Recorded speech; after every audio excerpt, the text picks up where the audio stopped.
Hey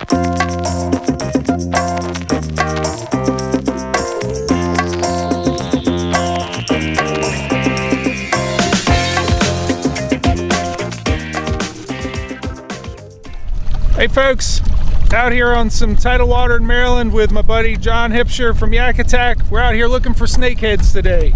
You ready to get them? Oh yeah, first time going after some snakeheads, and weather's coming in looking pretty gloomy, but I think that they're going to react to that and they should bite pretty well, so look Nice. forward to it. Let's get them. So Jeff, what's your go-to kind of snakehead bait kind of in these tidal waters, a lot of vegetation and kind of murky water? This the Z-Man swimmers with a Z. I did real well with this one last time. I got like a 30 incher. It was right on 10 pounds with a grip pin hook. Yeah, this just swimming it right underneath the surface does real well. Sometimes I'll put a grass bead or glass bead out in front of there too. Got a couple other baits here. I'm gonna just start rigging as we talk about it.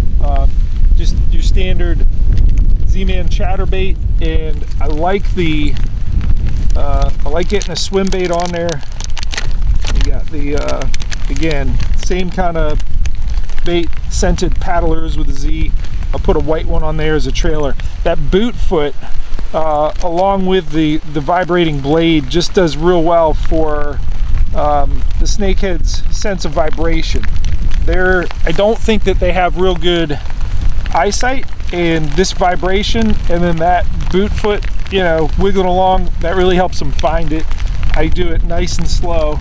The other bait, and this is one I'm just trying out for the first time, that's, you know, it's a Z-Man spinner bait, and let's see, I got it back here. That doesn't show what it is. This is what it spreads out to. It's almost like an Alabama rig, but it's, you know, this actually slides down and makes it compress into there. So collapsible forearm spinnerbait by Z-Man. Again, I'm using the same swimmers as a trailer on that.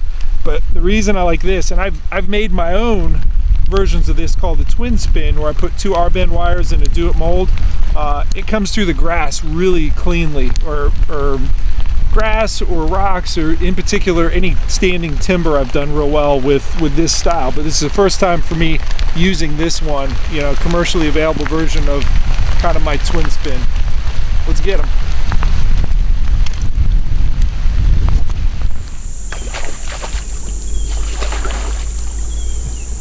There it is, John's first snakehead. Nice, man. Awesome. That happened quick. All right, you came to catch snakehead, you caught snakehead. Oh yeah. There's the first one of the day right there. First snakehead I've ever caught, so. Very cool. First time target them. I think a nice little chunky snakehead right there that we're shooting for bigger, but that's a good start of the day. So you got what, a 3/8 ounce head, and then that little bead out front to deflect off the stems. Bead out front, good paddle tail. He's gonna want to fight with us a little bit today. So do you mean to keep any to eat, or you've turning them all loose? Nope, I'm gonna turn them all loose today. Should have brought the cooler, but if you decide you wanted to take one, I got a cooler back there. Okay. I'd have no ice in it, but you can take one with you. They're hard to get in there, aren't they? There we go. It's fighting you. There we go. They clamp down on their play pretty hard. But yeah, no, it'd be good to just take one home, and I don't know, always interested in eating some unique, different species, so. I hear them thrashing back there in that gap. We spooked some coming in. You think this might have been the one that was in that channel? Yeah, he was. Think so? He was pushing some stems around. It's not saying that's the only fish in there by any means, but good set of pliers, a good net is pretty critical. There we go. So we got something interesting happening right back here. It's a bunch of snakehead fry, and there is a fish in there trying to eat them. So I've heard that both parents will defend the snakehead fry. So I'm going to throw a swim bait in there and see what we can get. They're all the way in the back there. You can see something else is trying to eat them. And throwing into the middle of that sometimes will elicit a strike. But it does speak to the effectiveness of the species that, you know, they have both parents defending the babies, so the reproduction is pretty certain it's going to happen.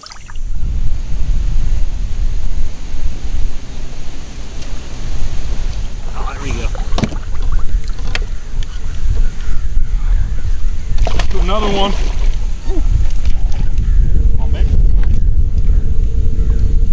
A little bit better than the first one. A little bit better one for the day. Nice, man. A good one. Just straight up swim bait? Yeah, same swim bait as before, but little less weight. You know, trying to throw it through the weeds, able to hide that hook.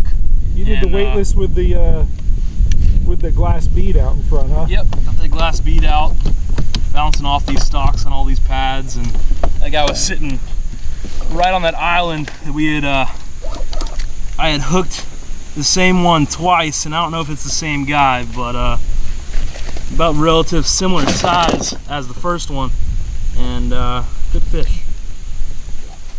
Got him? Yep. There you go. Slimy, huh? A little bit better one than before. Not too much bigger, but all around good fish. Nice, man. Good fish, good swim bait fish. Hit it hard. Nice medium action, medium power rod, and good fight. Fun fight.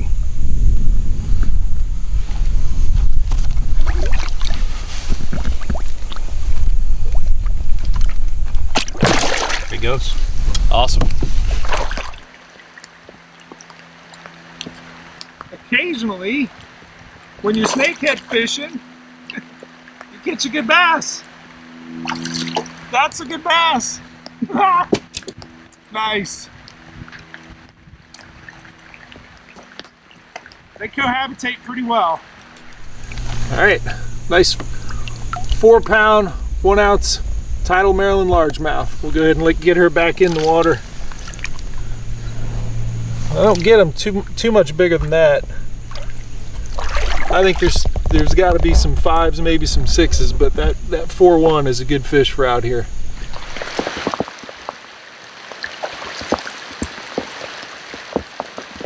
Oh, he got through the net. They wriggle through some crazy stuff, man. They hold on tight. It's crazy. Just the gyrations that they do. Oh, look at his teeth, man. It is, he backed up through the net. Oh man. It's through his skull. Twisted the net, oh. What a mess. That's just what happens. I mean, it's full on war, and this is twisted around. I was telling John earlier that snakehead fishing is sort of like a game of t-ball followed by a fist fight. Like, you gotta give it to them, pitching it so easy right down the middle, so they're gonna connect with it very slow. That's why I'm not a fan of the frogging, because they'll blow up on it, but it's erratic and they miss because they have bad eyesight. The chatterbait just works because it's very slow and wobbling, and they can find it, and they connect with it. They connect with that particular bait. But then, like I said, then comes the fist fight, and I got to get this net untwisted. He has destroyed this net. Sorry, dude. They always break stuff. That sucks because you need the net, and he's ripping this one up. They are so strong.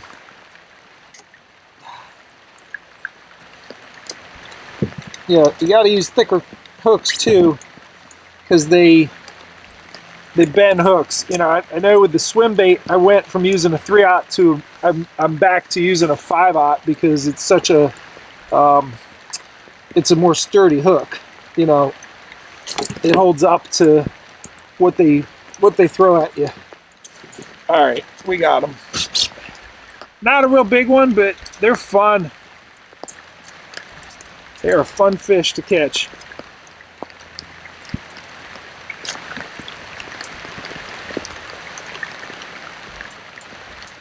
That needs retied anyways. So, hot fishy. Where he goes.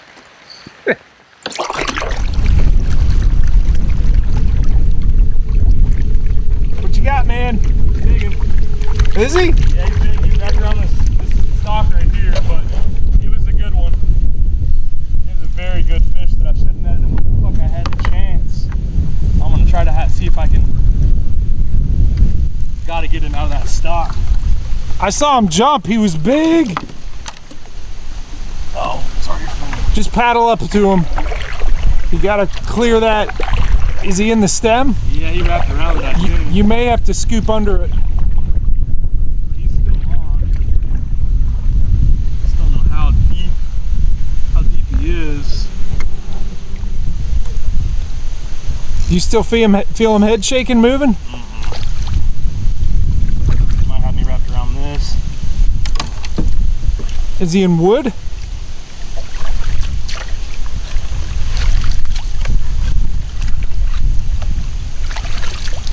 He might be gone. And then I'll. Sometimes they just chill though. I wouldn't totally lose hope that he's gone.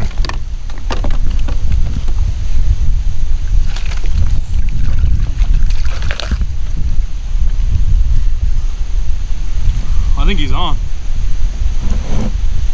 Ooh. Yeah, you got to get a net under that. You got him. You got him.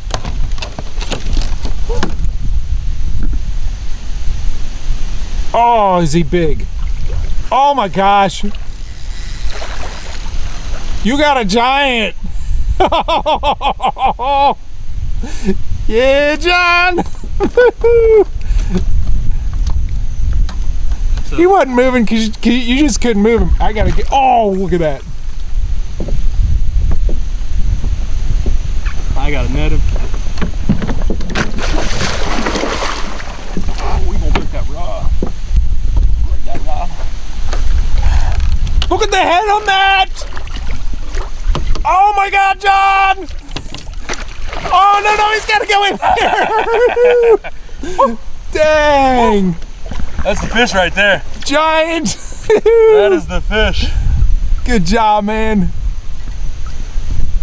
Oh, get your boca on him. He can still jump out of there really, really easily. The fishing.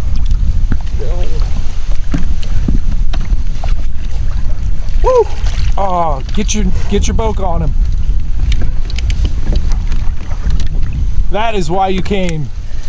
That is what I came for right there. Lift the net up, because whatever he can spring up on, he will.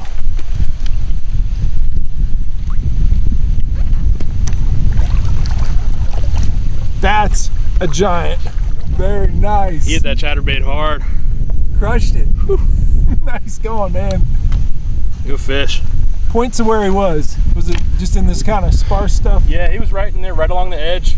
They were in a little pocket, and a couple cranks on that chatterbait. Once that blade engaged, he hit hard. Oh, turn him sideways.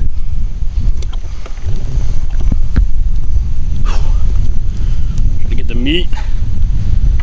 Oh, very nice, dude. Let's get a length. You don't have a board, do you? Mm-mm. No. Nope, I got nothing. That's cool.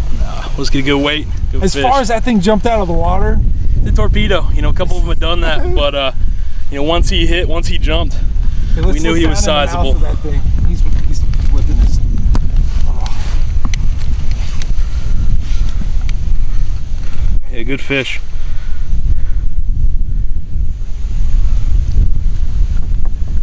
We're at 13 pounds. Yep. 13 pounder. Yep, just at 13 pounds on the bogus. Nice. So real solid. My first good snakehead. That is a good one. Got two two good fish for me. Not two, you know, we've ran into some dinks, but solid fish. Definitely a species that, you know, has been really hard hitting today, and definitely good to see one of some length and some size. So we're gonna get this guy back in the water and on to the next one. Nice. But definitely a real big key, I think, out here that we've determined today, and you know, other snakehead anglers know, is that I think that having a good net, definitely something that's rubberized nice on the fish, but also they're gonna jump around, they're gonna be active. They're gonna be real active once they get in the boat, and this guy was, so yeah, we will let him go. Nice catch, man. Awesome. Good fish.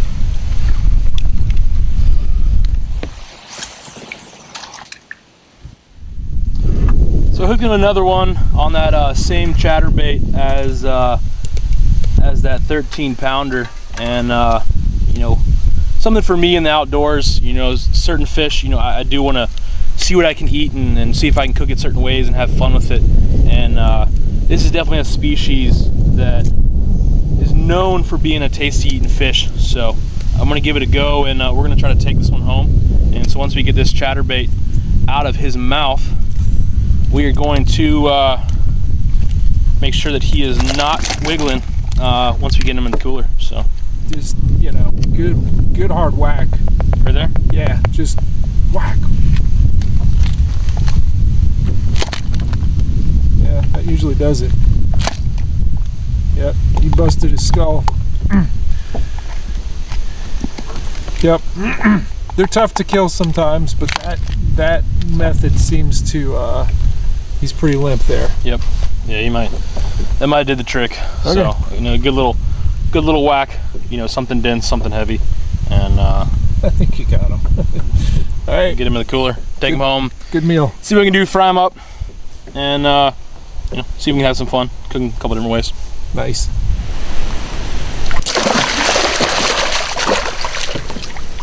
I got that one on that cool spinnerbait with 4 blades.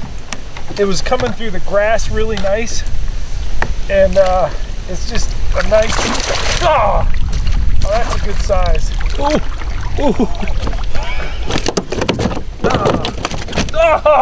Through the net. I think I need a new one. No fault to this net, it's about 9 years old. This is actually one of the original leverage nets, and it's caught a lot of fish and had a lot of treble hooks ripped out of it, so I don't blame the net, but I will need to get a new Yak Attack leverage net, or maybe a replacement. But yeah, he went through there. That was like, that was just in time. Like, he thrashed and opened his mouth at exactly the right time. Look how many times it went around him. These things are awesome. I love snakehead. I just love them. You are awesome. What a cool fish. Oh, it's gonna take me 15 minutes to untangle. All right, we've had a good day out here. How many snakeheads did you get in your first trip out? I think it was a solid 5. You know, yeah. We had a couple small ones and then one bruiser, and it was a good day for sure. The bruiser's worth it. Yeah. Oh yeah. Congratulations. That's a nice, good addicting nice species. You know, we're just nice and aggressive and fun. You know, a little bit predictable today, but we had some weird weather and some weird tides.